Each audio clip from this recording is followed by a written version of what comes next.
നമസ്കാരം സുഹൃത്തുക്കളെ, എല്ലാവർക്കും ഇഗ്നൈറ്റഡ് മൈൻഡ്സിലേക്ക് ഒരിക്കൽ കൂടി സ്വാഗതം. ഇന്ന് നമ്മൾ വളരെ ഇമ്പോർട്ടൻ്റ് ആയിട്ടുള്ള ടോപ്പിക്കാണ് ഡിസ്കസ് ചെയ്യുന്നത്. 106 ഭരണഘടനാ ഭേദഗതി നിയമം 2023 ബന്ധപ്പെട്ടുള്ള കുറച്ച് ഇമ്പോർട്ടൻ്റ് ആയിട്ടുള്ള കാര്യങ്ങളാണ് കേട്ടോ പറയുന്നത്. ഇത് കറണ്ട് അഫെയർ ടോപ്പിക്കിൽ നിന്നും അതേപോലെ കോൺസ്റ്റിറ്റ്യൂഷൻ ഭാഗത്തു നിന്നും ഒരേപോലെ ചോദിക്കാൻ ചാൻസ് ഉള്ളൊരു ഭാഗമാണ്. അത്രയേറെ പ്രാധാന്യമുള്ളൊരു പാർട്ടാണ്. അപ്പം നമ്മളിന്ന് അതാണ് പഠിക്കുന്നത്. Class start ചെയ്യാവേ. 106 ഭരണഘടനാ ഭേദഗതി നിയമം നിലവിൽ വന്നത് 2023 സെപ്റ്റംബർ 28-നാണ്. 106 ഭരണഘടനാ ഭേദഗതി നിയമം നിലവിൽ വന്നത് 2023 സെപ്റ്റംബർ 28-നാണ്. ഇതിൽ ഒപ്പുവെച്ചത് നമ്മുടെ ഇന്ത്യൻ രാഷ്ട്രപതിയായ ദ്രൗപദി മുർമു ആണ്. 106 ഭരണഘടനാ ഭേദഗതി നിയമത്തിൽ ഒപ്പുവെച്ചത് ആര്? ഇന്ത്യൻ രാഷ്ട്രപതിയായ ദ്രൗപദി മുർമു ആണ്. എന്താണ് ഈ നിയമം പ്രസ്താവിക്കുന്നതെന്ന് ചോദിച്ചു കഴിഞ്ഞാൽ, ലോക്സഭയിലും എല്ലാ സംസ്ഥാന നിയമസഭയിലെയും ദേശീയ തലസ്ഥാനമായ ഡൽഹിയിലെയും മൊത്തം സീറ്റുകളുടെ 33% അല്ലെങ്കിൽ 1/3 15 വർഷത്തേക്ക് സ്ത്രീകൾക്കായി സംവരണം ചെയ്യാൻ വ്യവസ്ഥ ചെയ്യുന്ന ഭരണഘടനാ ഭേദഗതി നിയമമാണ് 106 ഭരണഘടനാ ഭേദഗതി നിയമം. ഒന്നും കൂടെ റിപ്പീറ്റ് ചെയ്യാം. ലോക്സഭയിലും എല്ലാ സംസ്ഥാന നിയമസഭകളിലും ദേശീയ തലസ്ഥാനമായ ഡൽഹിയിലെയും മൊത്തം സീറ്റുകളുടെയും 33% അല്ലെങ്കിൽ 1/3 15 വർഷത്തേക്ക് സ്ത്രീകൾക്കായി സംവരണം ചെയ്യാൻ വ്യവസ്ഥ ചെയ്യുന്ന ഭരണഘടനാ ഭേദഗതി നിയമമാണ് 106 ഭരണഘടനാ ഭേദഗതി നിയമം. അടുത്തത് 106 ഭരണഘടനാ ഭേദഗതി നിയമത്തെ മറ്റൊരു പേരിൽ അറിയപ്പെടും. ഇതിൻ്റെ ഔദ്യോഗിക നാമം, ഒഫീഷ്യൽ നെയിം എന്താണെന്നൊക്കെ ചോദിച്ചു കഴിഞ്ഞാൽ ഉത്തരം നാരി ശക്തി വന്ദൻ ആത്മീയൻ എന്നാണ്. നാരി ശക്തി വന്ദൻ ആത്മീയൻ എന്നറിയപ്പെടുന്നത് എത്രാമത്തെ ഭേദഗതി നിയമത്തെയാണ്? 106 ഭരണഘടനാ ഭേദഗതി നിയമമാണ്. നാരി ശക്തി വന്ദനാത്മീയൻ, നല്ല പേരല്ലേ?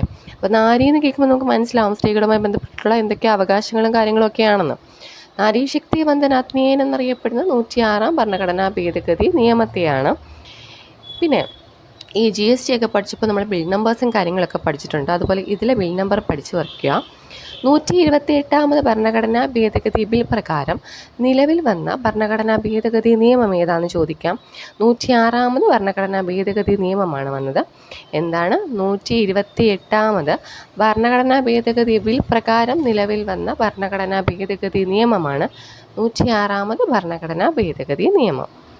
ഈ ഭേദഗതി നിയമം അത്രയേറെ ഇമ്പോർട്ടൻ്റ് ആയതുകൊണ്ട് ഇത് രാജ്യസഭയിൽ അവതരിപ്പിച്ചത്, പാസ്സാക്കപ്പെട്ടത്, ലോകസഭയിൽ അവതരിപ്പിച്ചത്, പാസ്സാക്കപ്പെട്ട തീയതികളും കാര്യങ്ങളും ഒക്കെ ചോദിക്കാം. അപ്പോൾ അതാണ് നമ്മളിനി അടുത്തത് പഠിക്കുന്നത്. അപ്പം അത് പഠിക്കുന്നതിന് മുമ്പ് ഒരു ചിന്ന കാര്യം, നിങ്ങൾക്ക് ഈ വീഡിയോസൊക്കെ ഇഷ്ടമാവുന്നുണ്ടെങ്കിൽ ഈ ചാനലൊന്ന് സബ്സ്ക്രൈബ് ചെയ്യുക. 106 ഭരണഘടനാ ഭേദഗതി നിയമം ആദ്യമായി ലോകസഭയിൽ അവതരിപ്പിച്ചത് കേന്ദ്ര നീതി വകുപ്പ് മന്ത്രിയായ അർജുൻ റാം മേഘ്വാളാണ്. ഇദ്ദേഹം എന്നാണ് അവതരിപ്പിച്ചതെന്ന് ചോദിക്കാം. 19 സെപ്റ്റംബർ 2023 ലോകസഭയിൽ അവതരിപ്പിച്ചത്. ഒരൊറ്റ പോയിൻ്റേ പറഞ്ഞുള്ളൂ. ലോകസഭയിൽ ആദ്യമായിട്ട് 106 ഭരണഘടനാ ഭേദഗതി നിയമം അവതരിപ്പിച്ചത് കേന്ദ്ര നീതി വകുപ്പ് മന്ത്രിയായ അർജുൻ റാം മേഘ്വാളാണ്. ഇദ്ദേഹം 19 സെപ്റ്റംബർ 2023 ലോകസഭയിൽ ഇത് അവതരിപ്പിച്ചത്. തൊട്ടടുത്ത ദിവസം ഇതെന്ത് ചെയ്തു? ലോകസഭ പാസ്സാക്കി. അതായത് 20 സെപ്റ്റംബർ 2023 ലോകസഭ ഈ ഭേദഗതി നിയമം പാസ്സാക്കി. ഓക്കെ, ഇനി ലോകസഭയിൽ ഒരു കാര്യം കൂടെ ഓർത്ത് വയ്ക്കുക. ഇതിൻ്റെ അകത്ത് മൊത്തവും 454 പേരാണ് വോട്ട് ചെയ്തത്. അതിൽ 2 പേര് എതിർത്ത് വോട്ട് ചെയ്തു. പിന്നെ വോട്ടിങ്ങിൽ നിന്ന് ആരും പിന്മാറി നിന്നിട്ടോ ഒന്നുമില്ല. ഈ കാര്യം കൂടെ ഓർത്ത് വയ്ക്കുക. അപ്പോൾ ലോകസഭയുമായി ബന്ധപ്പെട്ടുള്ള കാര്യങ്ങളാണ് ഇപ്പോൾ പറഞ്ഞത്. മനസ്സിലായെന്ന് വിശ്വസിക്കുന്നു. അടുത്തത് രാജ്യസഭയുമായി ബന്ധപ്പെട്ടുള്ള കുറച്ച് കാര്യങ്ങളാണ്. രാജ്യസഭ ഈ വനിതാ സംവരണ ബില്ല് പാസ്സാക്കിയത് 2023 സെപ്റ്റംബർ 21 വനിതാ സംവരണ ബില്ല് രാജ്യസഭ പാസ്സാക്കിയത് 2023 സെപ്റ്റംബർ 21 ഇതിൽ 214 പേരാണ് വോട്ട് ചെയ്തിട്ടുള്ളത്. അടുത്തത് ഇത് രാഷ്ട്രപതി അംഗീകരിച്ച ദിവസം കൂടിയാണ് പഠിച്ചു വെക്കേണ്ടത്. രാഷ്ട്രപതി അംഗീകരിച്ചത് 2023 സെപ്റ്റംബർ 28 രാഷ്ട്രപതി അംഗീകരിച്ചത് 2023 സെപ്റ്റംബർ 28 ഇനി ഈ ബില്ലുമായി ബന്ധപ്പെട്ടുള്ള കുറച്ച് സ്റ്റേറ്റ്മെൻറ്റ്സ് ചോദിക്കാം. പുതിയ പാർലമെൻറ്റ് മന്ദിരത്തിൽ അവതരിപ്പിക്കുന്ന ആദ്യ ബില്ല് എന്ന പ്രത്യേകത വനിതാ സംവരണ ബില്ലിനുണ്ട്. അടുത്തത് വനിതാ സംവരണം 2024 ഉണ്ടാകില്ല. സെൻസസ് മണ്ഡല പുനർനിർണയ നടപടികൾ പൂർത്തിയായാലേ നിയമം നടപ്പാക്കത്തുള്ളൂ.